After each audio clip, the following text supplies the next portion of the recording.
For more on some of the history and what's at stake in this riding, I'm joined by Phil Tank from the Saskatoon StarPhoenix. Thanks for being here. No, thanks for having me. So historically, who lays claim to the Meewasin riding? Well, this is kind of an interesting riding because, you could look at it used to be a fairly safe NDP seat. And then in 2007, when we started to see the rise of the Sask party, it became, it was actually the last time we had a three-way race a legitimate three-way race in Saskatoon election fight was 2007, and that was a previous Liberal leader, David Karwacki, and all three candidates got more than 30%. But when you had the Liberal Party start to decline in this riding, that's when the Sask Party won it. And of course, the Sask Party was a coalition of Liberals and progressive Conservatives. So when the Liberal Party started to decline, that's when the Sask Party won it. They won it twice. And then, unfortunately, Roger Perrant, who was the MLA, died, and that's when Ryan Miley won it in the by-election. He won the by-election very convincingly, and it was closer. I think it took a while to determine the outcome on election night, but he did win it by more than 50% of the vote on election night as well. So right now, the NDP wants to keep this seat, which was vacated by Ryan Miley. The Sask Party wants to take it back. What are the big challenges for these two parties with this seat? Well, I think the NDP appears to have been, and you can see them on social media, they appear to be working really hard to get this seat, to keep this seat in their fold. It doesn't really make any difference. The NDP is still going to be in opposition with a fairly small opposition if they win, and the Sask Party is still going to have a big majority if they win.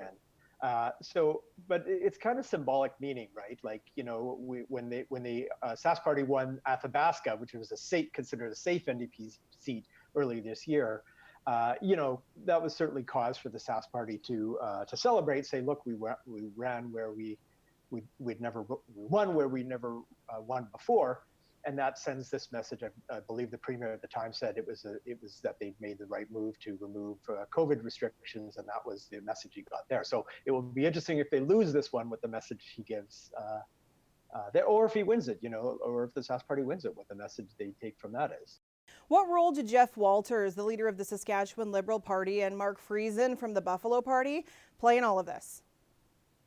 That will be very interesting, because if it's a two-party race between the NDP and the Sask Party, and and ultimately those I think are the only two parties that have a realistic chance of winning this seat, it's kind of going to be like it won't be disastrous for either party, right? The premier can just say, okay, well this has traditionally been an NDP seat, and the NDP can say, well this isn't a referendum on Carla Beck's leadership because she's only been there a short time. But if you see, the Buffalo Party start to take a bigger chunk out of the Sask Party vote, that's going to be concerning, especially in an urban riding. Now, I think they've made a pretty big gamble in making their candidate Mark Friesen, because if anyone knows anything about him, he's really a conspiracy theorist. He's way out there. He's not really talking about Buffalo Party issues, which are kind of autonomy and how much they dislike Ottawa and how much in freedom. He's talking about the World Economic Forum and all sorts of globalist plots and that sort of thing. So I wonder whether they're having a little buyer's remorse there. And of course, if Jeff Walters does well, that's interesting too, because it could start to, the Liberal Party has been kind of a laughingstock the last little while. I think they only fielded three candidates in the last election, including Jeff Friesen, who finished, distant for fourth, I believe, in a Regina riding.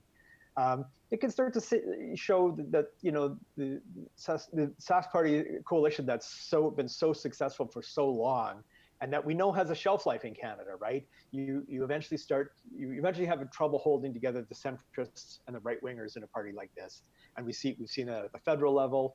And we've seen that in Alberta. And so that's kind of what I'm looking for here, to see if either of those parties can sort of gnaw away at the Sask Party chunk of voters. Well, thanks so much for this, Phil. Yeah, no, thanks again for having me.